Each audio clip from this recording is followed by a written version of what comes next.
Hi, ನಾನು Sandeep from tech in Kannada. ಗಮನಿಸ್ತಾ ಇದ್ರೆ ಇವತ್ತು ನನ್ನ ಮುಂದೆ Samsung Galaxy F22 smart phone ಇರುವಂಥದ್ದು. ಈ ಒಂದು ಸ್ಮಾರ್ಟ್ ಫೋನ್ನ ಬೇಸಿಕ್ ವೇರಿಯಂಟು 12,500 ಲಾಂಚ್ ಆಗಿರುವಂಥದ್ದು. 12,500 ಕೊಟ್ಬಿಟ್ಟು ಈ ಒಂದು ಫೋನ್ನ ಪರ್ಚೇಸ್ ಮಾಡ್ಬೋದು. ಅಂಥದ್ದು ಏನಿದೆ, ಏನು ಚೆನ್ನಾಗಿದೆ ಏನು ಚೆನ್ನಾಗಿಲ್ಲ ಅನ್ಬಾಕ್ಸ್ ಮಾಡ್ತಾ ಇದ್ದೀನಿ. ಫಸ್ಟ್ ಇಂಪ್ರೆಷನ್ ಕೊಡ್ತಾ ಇದ್ದೀನಿ. ಅದಕ್ಕಿಂತ ಮುಂಚೆ ನೀವು ನಮ್ಮ tech in Kannada YouTube channel subscribe ಮಾಡ್ಕೊಂಡಿಲ್ಲ ಅಂದರೆ ಸಬ್ಸ್ಕ್ರೈಬ್ ಮಾಡ್ಕೊಳ್ಳಿ ಮತ್ತು ಬೆಲ್ ಐಕನ್ ಕೂಡ ಕ್ಲಿಕ್ ಮಾಡ್ಬೋದು. ಮೊದಲನೇದಾಗಿ ಈ ಒಂದು ಫೋನನ್ನು ಅನ್ಬಾಕ್ಸ್ ಮಾಡಿ ಗಮನಿಸ್ತಾ ಇದ್ರೆ ಈ ಒಂದು ಫೋನ್ನ ಬಾಕ್ಸ್ ಈ ರೀತಿ ಇರುವಂಥದ್ದು.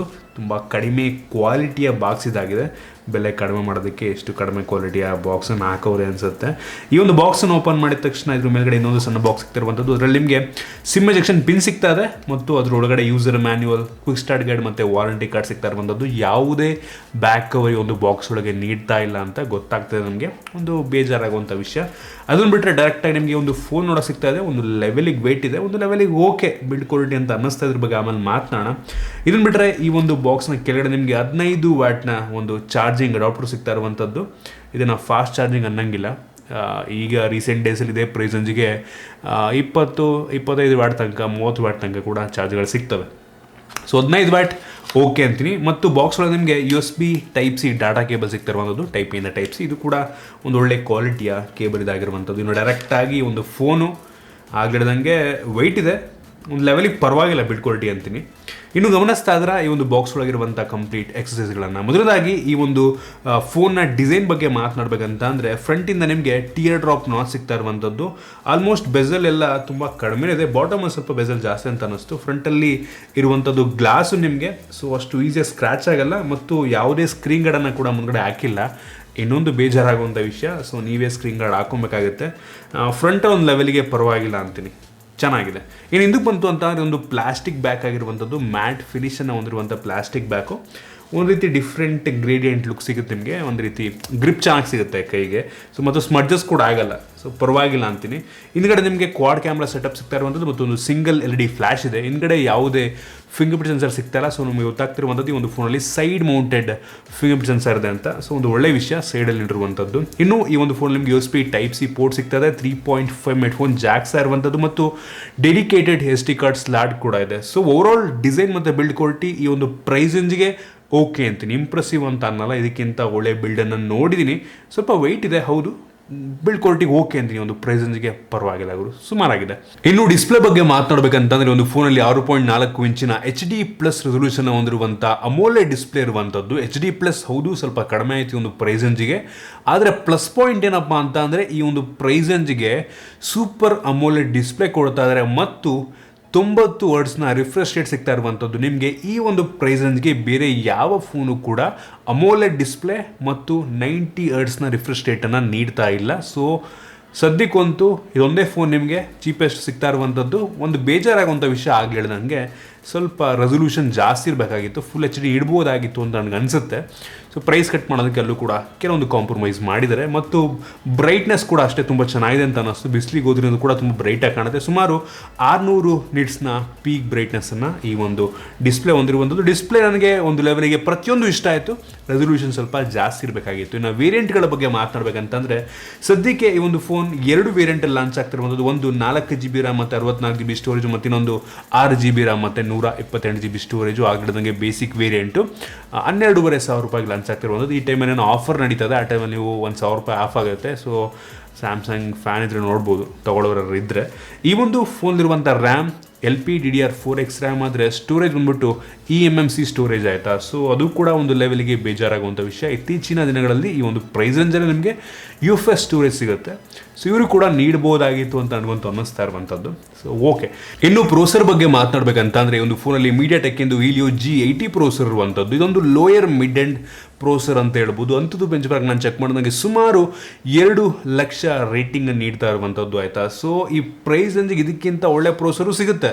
ಇದು ಕೂಡ ಒಂದು ಲೆವೆಲಿಗೆ ಡೀಸೆಂಟ್ ಪ್ರೋಸರ್ ಅಂತೀನಿ. ನಿಮಗೆ 9-10 ಸಾವಿರ ರೂಪಾಯಿಗೂ ಇದೇ ಪ್ರೋಸರ್ ಇದಕ್ಕಿಂತ ಪವರ್ಫುಲ್ ಆಗಿರುವಂಥ ಪ್ರೋಸರೇ ಸಿಗ್ತವೆ. Helio G80 ಚೆನ್ನಾಗಿಲ್ಲ ಅಂತ ಅಂತಿಲ್ಲ, ಬಟ್ ಇನ್ನೂ ಒಳ್ಳೆಯ ಪ್ರೋಸರ್ ನೀಡ್ಬೋದಾಗಿತ್ತು. ಇದು ಕೂಡ ಪರವಾಗಿಲ್ಲ ಅಂತೀನಿ, ಇಂಪ್ರೆಸಿವ್ ಅಂತ ಅನ್ನಲ್ಲ. Normal day to day task ಮಾಡೋದಕ್ಕೆ ಏನೋ ತೊಂದರೆ ಆಗೋದಿಲ್ಲ, ತುಂಬ ಸ್ಮೂತಾಗಿ ಕೆಲಸವನ್ನು ಮಾಡುತ್ತೆ. ಬಟ್ ಪರ್ಫಾರ್ಮೆನ್ಸ್ ನಿಮ್ಗೆ ಗೇಮ್ ಬೇಕು ಅಂತ, ಗೇಮ್ ಮಾಡಬೇಕು ಅಂತ ಅಂದರೆ ಅಂಥವ್ರಿಗೆ ಈ ಒಂದು ಪ್ರೊಸೆಸರ್ ಅಲ್ಲ ಅಂತ ಹೇಳಕ್ಕೆ ಇಷ್ಟಪಡ್ತೀನಿ. ಇನ್ನು ಕ್ಯಾಮ್ರಾ ಬಗ್ಗೆ ಮಾತನಾಡಬೇಕಂತ ಅಂದರೆ ಒಂದು ಫೋನಲ್ಲಿ ರೇರಲ್ಲಿ ಕ್ವಾಡ್ ಕ್ಯಾಮ್ರಾ ಇರುವಂಥದ್ದು. ಅದರಲ್ಲಿ ಮೇನ್ ಸೆನ್ಸರ್ 48 ಮೆಗಾಪಿಕ್ಸೆಲ್ನ ಮೇನ್ ಸೆನ್ಸರ್, 1.8 ಅಪರ್ಚರು. ಇದು ಟ್ರೂ 48 MP ಕ್ಯಾಮ್ರಾ ಅಂತ ಸ್ಯಾಮ್ಸಂಗ್ ಅವರು ಅಂತಿರುವಂಥದ್ದು. ಇದು ತೆಗೆಯುವಂಥ ಫೋಟೋ ನನಗೆ ಪರವಾಗಿಲ್ಲ ಅನಿಸ್ತು, ಡೀಸೆಂಟ್ ಅನ್ನಿಸ್ತು. ಇಂಪ್ರೆಸಿವ್ ಗುರು ಅನ್ನಲ್ಲ, ಬೆಲೆಗೆ ತಕ್ಕಂಗಿದೆ, ಚೆನ್ನಾಗಿದೆ, ಪರವಾಗಿಲ್ಲ. ಲೋ ಲೈಟಲ್ಲಿ ಸ್ವಲ್ಪ ಗ್ರೈನ್ಸ್ಗಳು ಬರ್ಬೋದು, ಡೇ ಲೈಟಲ್ಲಿ ತುಂಬ ಒಳ್ಳೆ ಒಂದು ಫೋಟೋನ ಪ್ರೊಡ್ಯೂಸ್ ಮಾಡುತ್ತೆ. ಫೋಟೋ ಸಂಪಲ್ ತೋರಿಸ್ತಾ ಇದ್ದೀನಿ. ಇದನ್ನು ಬಿಟ್ಟರೆ ಇನ್ನೊಂದು 8 ಮೆಗಾಪಿಕ್ಸೆಲ್ ಎಂದು ಅಲ್ಟ್ರಾ ವೈಡ್ ಆ್ಯಂಗಲ್ ಲೆನ್ಸ್ ಇರುವಂಥ ತುಂಬ ವೈಡ್ ಆಗಿದೆ, ಪರವಾಗಿಲ್ಲ ಅನ್ನಿಸ್ತು. ಕಲರ್ಸ್ ಎಲ್ಲ ಒಂದು ಲೆವೆಲ್ಗೆ ನನಗೆ ಚೆನ್ನಾಗಿದೆ ಅಂತ ಅನ್ನಿಸ್ತು. ಝೂಮ್ ಮಾಡಿದ್ರೆ ಮೋಸ್ಟ್ಲಿ ಲೋ ಲೈಟ್ ಅದು ಕೂಡ ಸ್ವಲ್ಪ ಗ್ರೈನ್ಸ್ ಬರ್ಬೋದು. ಡೇ ಲೈಟಲ್ಲಿ ಪರವಾಗಿಲ್ಲ ಅನ್ನಿಸ್ತು ನನಗೆ. ಆ ಸ್ಯಾಂಪಲ್ಸ್ನ ನೀವು ಕೂಡ ನೋಡ್ಬೋದು, ಪರವಾಗಿಲ್ಲ ಅಂತೀನಿ. ಮೇನು ಮತ್ತು ವೈಡ್ ಆ್ಯಂಗಲ್ ಎರಡೂ ಕೂಡ ಒಂದು ಲೆವೆಲ್ಗೆ ಚೆನ್ನಾಗಿದೆ. ಇದನ್ನು ಬಿಟ್ಟರೆ ಇನ್ನೂ 2 ಲೆನ್ಸನ್ನು ಹಾಕಿದರೆ ಮಾಡೋಕ್ಕೆ ಕೆಲಸ ಇಲ್ಲ. 2 ಮೆಗಾಪಿಕ್ಸೆಲ್ ಮ್ಯಾಕ್ರೋ ಲೆನ್ಸು ಮತ್ತು ಇನ್ನೊಂದು 2 ಮೆಗಾಪಿಕ್ಸೆಲ್ ಡೆಪ್ತ್ ಸೆನ್ಸರ್ ಆಗ್ತಾರೆ ಸುಮ್ಮನೆ. ಸೊ ಇನ್ನು ಫ್ರಂಟ್ ಕ್ಯಾಮ್ರಾಗೆ ಬಂತು ಅಂತ ಒಂದು ಫೋನಲ್ಲಿ 13 ಮೆಗಾಪಿಕ್ಸೆಲ್ನ ಫ್ರಂಟ್ ಕ್ಯಾಮ್ರಾ ಇರುವಂಥದ್ದು. ಇದು ಒಂದು ಲೆವೆಲಿಗೆ ಓಕೆ ಅಂತೀನಿ. ಇದು ಕೂಡ ಅಷ್ಟೇ ಇಂಪ್ರೆಸಿವ್ ಅನ್ನಲ್ಲ, ಬೆಲೆಗೆ ತಕ್ಕಂಗಿದೆ, ಪರವಾಗಿಲ್ಲ. ಒಂದು ಫೋಟೋ ಸ್ಯಾಂಪಲ್ಸ್ ನೋಡಿ ನೀವೇ ಜಡ್ಜ್ ಮಾಡ್ಬೋದು. ಇದು ಕೂಡ ಒಂದು ಲೆವೆಲಿಗೆ ಕಲರ್ಸ್ ಎಲ್ಲ ಓಕೆ ಅನ್ನಿಸ್ತು. ಒಂದು ಲೆವೆಲಿಗೆ ನ್ಯಾಚುರಲ್ ಫೋಟೋವನ್ನು ತೆಗೆಯುತ್ತೆ, ಫೇಸ್ ತುಂಬ ಸ್ಮೂತ್ ಮಾಡಲ್ಲ. ಇನ್ನು ವೀಡಿಯೋಗ್ರಫಿ ಬಗ್ಗೆ ಮಾತಾಡಬೇಕಂತಂದರೆ ಫ್ರಂಟು ಮತ್ತು ಬ್ಯಾಕ್ ಎರಡೂ ಕೂಡ ಫುಲ್ HD ವಿಡಿಯೋ ರೆಕಾರ್ಡ್ ಮಾಡ್ತವೆ. ವಿಡಿಯೋ ಕ್ವಾಲಿಟಿ ನನಗೆ ಪರವಾಗಿಲ್ಲ. ಆ ಸಾಂಪಲ್ಸ್ ನೀವೇ ನೋಡ್ತಾ ಇದ್ದೀರ ಆಯಿತಾ, ಸುಮಾರಾಗಿದೆ. 4K ನೀಡ್ಬೋದಾಗಿತ್ತು, ಬಟ್ ಈ ಪ್ರೊಸೆಸರ್ 4K ನೀಡಿದ್ರೂ ಕೂಡ ಸ್ವಲ್ಪ ಹೋಲ್ಡ್ ಮಾಡೋದು ಸ್ವಲ್ಪ ಕಷ್ಟ ಈ ಒಂದು ಪ್ರೊಸೆಸರ್ಗೆ. ಸೊ ಅದರಿಂದ ಫುಲ್ HD ರೆಸೊಲ್ಯೂಷನಲ್ಲಿ ವಿಡಿಯೋ ರೆಕಾರ್ಡ್ ಮಾಡ್ಬೋದು. ಸೊ ಕ್ಯಾಮ್ರಾ ಓಕೆ ಅಂತೀನಿ, ಇಂಪ್ರೆಸಿವ್ ಅಲ್ಲ, ಬೆಲೆಗೆ ತಕ್ಕಂಗಿರುವಂಥದ್ದು. ಇನ್ನು ಸೆಕ್ಯೂರಿಟಿ ಬಗ್ಗೆ ಮಾತಾಡಬೇಕಂತ ಒಂದು ಫೋನಲ್ಲಿ ಆಗಲಿದಂಗೆ side mounted fingerprint sensor ಇದೆ. ಸ್ಯಾಮ್ಸಂಗಲ್ಲಿ ಸ್ವಲ್ಪ ವೆಯ್ಟ್ ಮಾಡಲೇಬೇಕು ನಾವು. ಸೈಡ್ ಮೌಂಟೆಡ್ ಒಂದೊಂದು ಸಲ ಫಾಸ್ಟಾಗಿ ಅನ್ಲಾಕ್ ಮಾಡುತ್ತೆ, ಒಂದೊಂದು ಸಲ ನಿಧಾನಕ್ಕೆ ತೊಗೊಳ್ಳೋದ ಕರೆಕ್ಟಾಗಿ. ನಾನು ಇದಕ್ಕಿಂತ ಫಾಸ್ಟಾಗಿ ಅನ್ಲಾಕ್ ಮಾಡುವಂಥ ಸೈಡ್ ಇದೇ ಪ್ರೈಸೆನ್ಸಿಗೆ ಇರುವಂಥ ಎಷ್ಟೋ ಫೋನ್ಗಳು ನೋಡಿ ತುಂಬ ಫಾಸ್ಟಾಗಿ ಸೈಡ್ ಮೌಂಟೆಡ್ ಅನ್ಲಾಕ್ ಆಗುತ್ತೆ. ಇನ್ನು ಫೇಸ್ ಅನ್ಲಾಕ್ ಕೂಡ ಇದೆ. ಸೊ ಇದು ಕೂಡ ಒಂದು ಲೆವೆಲಿಗೆ ಆ್ಯಂಗಲ್ ಎಲ್ಲ ಕರೆಕ್ಟಾಗಿ ನೋಡಿದ್ದೀನಿ. ಕರೆಕ್ಟಾಗಿ ಹೆಂಗೆ ಸ್ಕ್ಯಾನ್ ಮಾಡಿರ್ತೀನಿ ಅದೇ ಆ್ಯಂಗಲ್ ಇಟ್ಕೊಬೇಕು ನೀವು ಫೇಸ್ನ, ಆಯಿತಾ. ಸೊ ನೋಡ್ಬೋದು ಒಂದೊಂದು ಸಲ ಫಾಸ್ಟಾಗಿ ಅನ್ಲಾಕ್ ಮಾಡುತ್ತೆ, ಪರವಾಗಿಲ್ಲ. ಫೇಸ್ ಅನ್ಲಾಕ್ ಒಂದು ಲೆವೆಲಿಗೆ ಒಂದು ಕೆಲವೊಂದು ಆ್ಯಂಗಲಲ್ಲಿ ಚೆನ್ನಾಗಿ ಅನ್ಲಾಕ್ ಮಾಡುತ್ತೆ ಅನ್ನಿಸ್ತು, ಪರವಾಗಿಲ್ಲ ಅಂತೀನಿ. ಇನ್ನು ಫಾಸ್ಟ್ ಆಗ್ಬೋದು. ಇನ್ನು ಬ್ಯಾಟ್ರಿ ಬಗ್ಗೆ ಮಾತನಾಡಬೇಕಂತ ಅಂದರೆ ಈ ಒಂದು ಫೋನಲ್ಲಿ ನಿಮಗೆ 6000 mAh ಕೆಪಾಸಿಟಿ ಬ್ಯಾಟ್ರಿ ಸಿಗ್ತಾ ಇರುವಂಥದ್ದು ಕ್ರೇಜಿ ಅಂತ ಹೇಳಕ್ಕೆ ಇಷ್ಟಪಡ್ತೀನಿ. ಕೇವಲ HD+ ಡಿಸ್ಪ್ಲೇಗೆ, ಅದು ಕೂಡ ಅಮೋಲೆಡ್ ಡಿಸ್ಪ್ಲೇಗೆ ಆರಾಮಾಗಿ 1.5 ದಿನ ಆರಾಮಾಗಿ ಒಂದು ಮಾಡ್ರೇಟ್ ಯೂಸ್ಗೆ 1.5-2 ದಿನ ಆರಾಮಾಗಿ ಯೂಸ್ ಮಾಡ್ಬೋದು ಆಯಿತಾ. ತುಂಬ ದೊಡ್ಡ ಬ್ಯಾಟ್ರಿ ಇರುವಂಥದ್ದಕ್ಕೆ ಈ ಒಂದು ಫೋನ್ ಸ್ವಲ್ಪ ವೆಯ್ಟ್ ಇದೆ. ಸೊ 6000 ಅಂತಂದರೆ ಕ್ರೇಜಿ. ಆದರೆ ಬಾಕ್ಸ್ ಒಳಗೆ ಕೇವಲ 15 ವ್ಯಾಟ್ನ ಚಾರ್ಜರ್ ನೀಡಿದ್ದಾರೆ. ಇಷ್ಟು ದೊಡ್ಡ ಬ್ಯಾಟ್ರಿನ ಚಾರ್ಜ್ ಮಾಡೋದಕ್ಕೆ ತುಂಬ ಟೈಮ್ ಕೂಡ ತೊಗೊಳುತ್ತೆ. ಇನ್ನೊಂದು ಸ್ವಲ್ಪ ಫಾಸ್ಟ್ ಚಾರ್ಜರ್ ನೀಡ್ಬೋದಾಗಿತ್ತೇನೋ. ಸೊ ಬ್ಯಾಟ್ರಿ ಸೂಪರ್ ಅಂತೀನಿ. ಇನ್ನು ಈ ಒಂದು ಫೋನಲ್ಲಿ ನಿಮಗೆ ಮೋನೋ ಸ್ಪೀಕರ್ ಸಿಗ್ತಾ ಇರೋದು, ಬಾಟಮ್ ಫೈರಿಂಗು. ಸ್ಪೀಕರ್ನ ಕ್ವಾಲಿಟಿ ಚೆನ್ನಾಗಿದೆ, ಪರವಾಗಿಲ್ಲ. ಒಂದು ಲೆವೆಲಿಗೆ ಜ್ವರ ಕೂಡ ಕೇಳುತ್ತೆ. ಸ್ಟೀರಿಯೋ ಸ್ಪೀಕರ್ ಈ ಒಂದು ಪ್ರೈಸಲ್ಲಿ ಸಿಗ್ತವೆ ಬೇರೆ ಒಂದು ಫೋನ್ಗಳಲ್ಲಿ ನಿಮಗೆ. ಸೊ ನೋಡಿ ಸ್ಪೀಕರ್ ಓಕೆ ಅಂತೀನಿ. ತುಂಬ ಜನಕ್ಕೆ ಒಂದು ಸ್ಪೀಕರ್ ಮ್ಯಾಟ್ರ್ ಆಗೋದಿಲ್ಲ. ಇತ್ತೀಚಿನಗಳಲ್ಲಿ ಎಲ್ಲರೂ ಕೂಡ ಇಯರ್ಫೋನ್ ಯೂಸ್ ಮಾಡ್ತಾರೆ. ಸ್ಪೀಕರ್ ಅಂತೂ ಮೋನೋ ಇದೆ, ಓಕೆ ಅಂತೀನಿ. ಇನ್ನು ಇದನ್ನು ಬಿಟ್ಟರೆ ಒಂದು ಫೋನಲ್ಲಿ ಆಂಡ್ರಾಯ್ಡ್ 11ನ ಬೇಸ್ ರನ್ ಆಗ್ತಿರುವಂಥ One UI ಇರುವಂಥದ್ದು ಸ್ಯಾಮ್ಸಂಗಿಂದು. ಸೊ ಇದು ಒಂದು ಲೆವೆಲಿಗೆ ಸ್ಮೂತ್ ಆಗಿದೆ ಅಂತ ಅನ್ನಿಸ್ತು. ಕೆಲವೊಂದು ಟೈಮು ಆ ಒಂದು ಫೀಲ್ ಕೊಡ್ಬೋದು, ಲ್ಯಾಗಿ ಫೀಲ್ ಕೊಡ್ಬೋದು ಸ್ಯಾಮ್ಸಂಗಿಂದು. ಒಂಥರ ಅದು ಹೆವಿ ವಾಯ್ಸ್ ಆಯಿತಾ. ಸೊ ಪರವಾಗಿಲ್ಲ ಅಂತ ನನಗಂತೂ ಇಲ್ಲಿವರೆಗೂ ಸ್ಮೂತಾಗೆ ಫೀಲ್ ಕೊಟ್ಟಿದೆ. ಆ ಒಂದು ಯೂಸರ್ ಇಂಟರ್ಫೇಸ್ ನನಗೇನು ಅಷ್ಟೊಂದು ಇಷ್ಟ ಆಗಲ್ಲ. ಸ್ಟಾಕ್ ಆ್ಯಂಡ್ರಾಯ್ಡ್ ರೀತಿ ಎಕ್ಸ್ಪೀರಿಯನ್ಸ್ ನೀಡಿದ್ರೆ ಸಕ್ಕತ್ತಾಗಿರುತ್ತೆ ಅನಿಸುತ್ತೆ.